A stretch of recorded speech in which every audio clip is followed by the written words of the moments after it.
Hello दोस्तों, स्वागत है आप लोग को मेरे क्लास में। हम लोग आज चैप्टर 3 का वीवीआई ऑब्जेक्टिव क्वेश्चन आंसर देखेंगे जो पिछले सालों में पूछा गया है। इससे पहले हम फर्स्ट और सेकंड चैप्टर का ऑब्जेक्टिव क्वेश्चन आंसर करा चुके हैं। अगर आप लोग नहीं देखे होंगे तो जाकर पहले देख लीजिएगा, जो 2009 से 2023 तक पूछा गया है।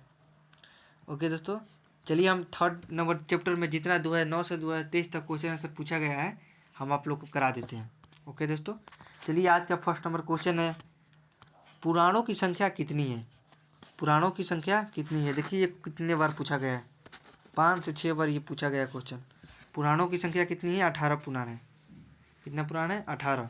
इसमें से सबसे इम्पोर्टेंट पुराण कौन कौन सा है हम आप लोग को लिखवा देते हैं। देखिए विष्णु पुराण, विष्णु पुराण, भागवत पुराण, भागवत पुराण, मत्स्य पुराण। ये 3 तो पुराण इम्पोर्टेंट है दोस्तों, आप लोग लिख लीजिएगा, विष्णु, भागवत, मत्स्य। चलिए दोस्तों अब चलते हैं हम क्वेश्चन नंबर सेकंड पर। इसमें से पूछा गया है, पुरुष सूक्त का उल्लेख किस ग्रंथ में किया गया है। पुरुष सूक्त का उल्लेख किस ग्रंथ में किया गया है। पुरुष सूक्त का उल्लेख किस ग्रंथ में किया गया है।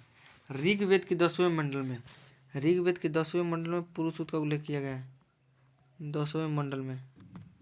ओके दोस्तों, चलिए हम चलते हैं क्वेश्चन नंबर 3 पर। इसमें पूछा गया, आश्रम व्यवस्था में कितने प्रकार के आश्रमों का उल्लेख है। आश्रम व्यवस्था में कितने प्रकार के आश्रमों का उल्लेख है। ऑप्शन ए में 2 और ऑप्शन 3 में 4, ऑप्शन 5 में, ऑप्शन सी में 6, ऑप्शन डी में 8। आश्रम व्यवस्था में कुल कितने प्रकार के आश्रमों का उल्लेख है, तो 4 प्रकार के आश्रमों का उल्लेख है। कौन कौन आश्रम है, ब्रह्मचर्य, ब्रह्मचर्य, ब्रह्मचर्य हो गया पहला। दूसरा में हो गया गृहस्थ, तीसरा वानप्रस्थ, वानप्रस्थ, और चौथा हो गया दोस्तों संन्यास,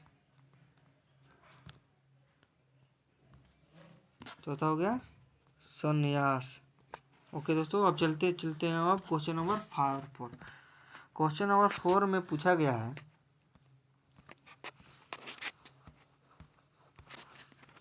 क्वेश्चन नंबर 4 में पूछा गया है दोस्तों, अश्वमेध यज्ञ का आयोजन क्यों किया जाता है।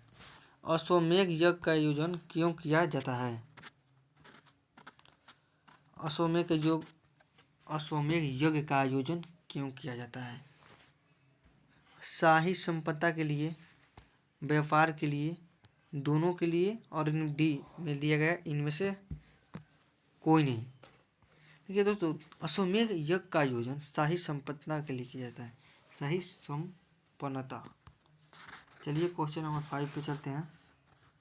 क्वेश्चन नंबर 5 में पूछा गया है, कुरुक्षेत्र का युद्ध किसने जीता। पहले हम जानते हैं कुरुक्षेत्र का युद्ध किसके किसके बीच हुआ था। ये कौरव और पांडवों के बीच में हुआ था। इसमें जीत किसकी हुई थी दोस्तों, तो पांडवों का। पांडवों ने कुरुक्षेत्र का युद्ध जीता था, और इसमें हार किसका हुआ था, कौरव का। कौरव लोग हार गए थे और पांडव जीत गए थे। पांडवों का नाम क्या क्या है, 5 पांडव थे, युधिष्ठिर, भीम, अर्जुन, भीम, नकुल, सहदेव। दोस्तों क्वेश्चन नंबर 6 में पूछा है, गंगा पुत्र किसे कहते हैं। गंगा पुत्र किसे कहते हैं, गंगा पुत्र। यहाँ पे सर गलती हो गया है, इसमें होगा गंगा पुत्र किसे कहते हैं। गंगा पुत्र किसे कहा जाता है, तो भीष्म को। इसमें राइट ऑप्शन हो जाएगा ऑप्शन नंबर सी, जो गंगा पुत्र है। क्वेश्चन नंबर 7 में पूछा गया है, महाभारत का युद्ध कितने दिनों तक चला था। महाभारत का युद्ध कितने दिनों तक चला था। ऑप्शन नंबर ए में 15 दिन, बी में 16 दिन, सी में 17 दिन, और डी में 18 दिन। तो महाभारत का युद्ध 18 दिन तक चला था। 18 दिन तक राइट आंसर हो जाएगा। और किसके किसके बीच हुआ था महाभारत का युद्ध, कौरव और पांडव के बीच, कौरव और पांडव के बीच, पांडव के बीच। इसमें जीत किसका हुआ था, पांडवों का जीत हुआ था और कौरव का हार हुआ था। चलिए अब हम चलते हैं क्वेश्चन नंबर 8 में। क्वेश्चन नंबर 8 में पूछा गया है, महाभारत की रचना किस वर्ष में, किस भाषा में हुई। महाभारत की रचना किस भाषा में हुई थी। महाभारत की रचना किस भाषा में हुई थी दोस्तों, तो महाभारत की रचना संस्कृत भाषा में हुई थी, संस्कृत, संस्कृत भाषा में हुई थी दोस्तों, संस्कृत भाषा में। महाभारत हम जानेंगे दोस्तों किसके द्वारा लिखा है गया है। क्वेश्चन नंबर 9 में पूछा गया है महाभारत किसने लिखा। तो महाभारत किसके द्वारा लिखा गया है दोस्तों। तो महाभारत वाल्मीकि द्वारा लिखा गया है। किसके द्वारा लिखा गया है। वाल्मीकि द्वारा।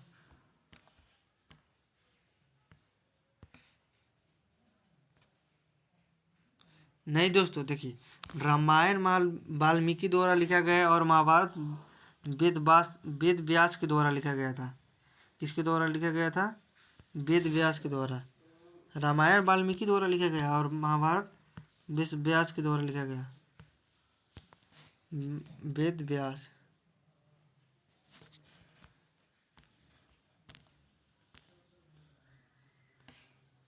किसके द्वारा लिखा गया दोस्तों। वेद व्यास के द्वारा। और रामायण किसके द्वारा लिखा गया। वाल्मीकि जी के द्वारा। वाल्मीकि जी के द्वारा महाभारत लिखा गया और रामायण वेद व्यास के द्वारा। चलिए दोस्तों अब चलते हैं क्वेश्चन नंबर 10 में। क्वेश्चन नंबर 10 में पूछा गया मनुस्मृति में कितने प्रकार का विवाहों का उल्लेख किया गया है।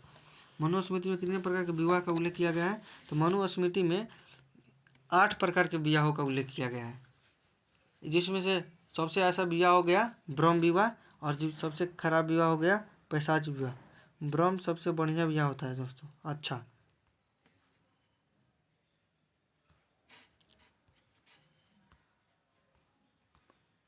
है। और खराब हो गया दोस्तों, खराब हो गया पैशाच।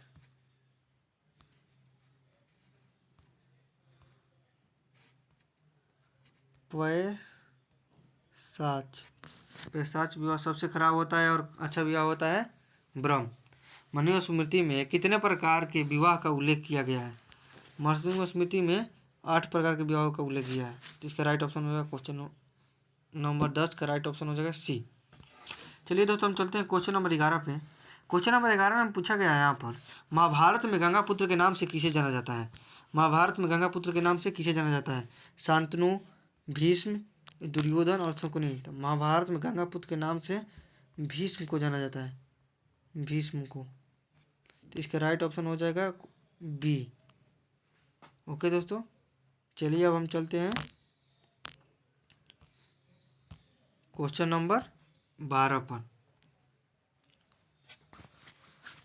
क्वेश्चन नंबर 12 में पूछा गया है दोस्तों द्रौपदी किसकी पत्नी थी। द्रौपदी किसकी पत्नी थी।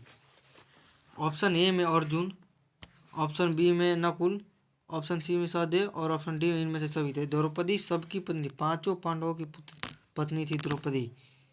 द्रौपदी किसकी पत्नी थी। 5 पांडवों की। 5 पांडवों में कौन कौन आ जाते हैं। अर्जुन, नकुल, सहदेव और युधिष्ठिर,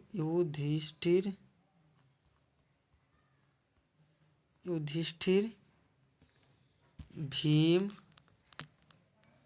अर्जुन, भीम, नकुल, सहदेव, युधिष्ठिर, अर्जुन, भीम, नकुल, सहदेव। 5 को पांडव, 3 इधर है, 1 4, ये 5, ये 5 की पत्नी थी द्रौपदी। ओके दोस्तों अब चलते हैं क्वेश्चन नंबर 13 पर, जिसमें पूछा गया है श्रीमद् भागवत गीता के महत्व पर किसने विचार व्यक्त किया। ऑप्शन ए में महात्मा गांधी, ऑप्शन बी में विवेकानंद, ऑप्शन सी में बाल गंगाधर तिलक, ऑप्शन डी में इनमें से सभी। श्रीमद् भागवत गीता पर इनमें से सभी लोगों ने विचार व्यक्त किया था। इसका राइट ऑप्शन हो जाएगा option number D. Shrimad Bhagavad Gita पर श्रीमद् भागवत गीता के महत्व पर किसने विचार व्यक्त किए। तो इनमें से सभी ने किया था। चलेंगे क्वेश्चन नंबर 14 पर, जिसमें से पूछा गया है निम्न में से कौन सा अच्छा विवाह नहीं माना था। निम्न में से कौन सा विवाह अच्छा नहीं माना गया है। जो ब्रह्म विवाह है दोस्तों सबसे अच्छा है। ब्रह्म विवाह सबसे अच्छा विवाह है। ब्रह्म ये सबसे अच्छा विवाह है। और सबसे खराब विवाह है इनमें से असुर। और इससे भी खराब विवाह है, ऑप्शन कौन सा असुर होगा। और सबसे खराब विवाह है पैशाच।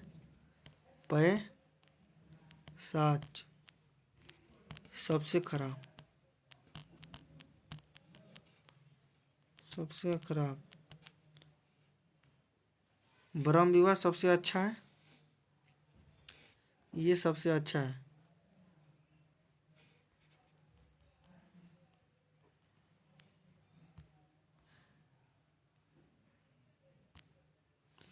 ब्रह्म विवाह सबसे अच्छा है और पैशाच विवाह सबसे खराब है। ओके दोस्तों,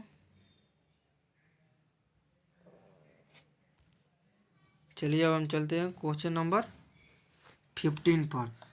क्वेश्चन नंबर 15 में पूछा गया है, क्वेश्चन नंबर 15 में पूछा गया है उपनिषदों की संख्या कितनी है? उपनिषदों की संख्या कितनी है? उपनिषदों की संख्या कितनी है? इसमें पूछा उपनिषदों की संख्या कितनी है, तो एक ऑप्शन नंबर बी 108। 108 ठो उपनिषद हैं दोस्तों को, इसका राइट ऑप्शन होगा ऑप्शन नंबर सी। चलिए हम चलते हैं क्वेश्चन नंबर 16 पर। क्वेश्चन नंबर 16 में पूछा गया सर्वाधिक प्राचीन स्मृति ग्रंथ कौन है? सर्वाधिक प्राचीन स्मृति ग्रंथ कौन है? तो नारद स्मृति, याज्ञवल्क्य स्मृति, मनुस्मृति, गौतम स्मृति। इसका राइट ऑप्शन होगा मनुस्मृति। मनुस्मृति सबसे प्राचीन है, पुराना। इसका राइट ऑप्शन होगा ऑप्शन नंबर सी। ओके दोस्तों, देखिए दोस्तों, अगर आपको ये सेशन अच्छा लगा हो तो लाइक, कमेंट, शेयर और सब्सक्राइब कर दीजिएगा। फिर मिलते हैं नेक्स्ट क्लास में। आज के लिए बस इतना ही दोस्तों, धन्यवाद।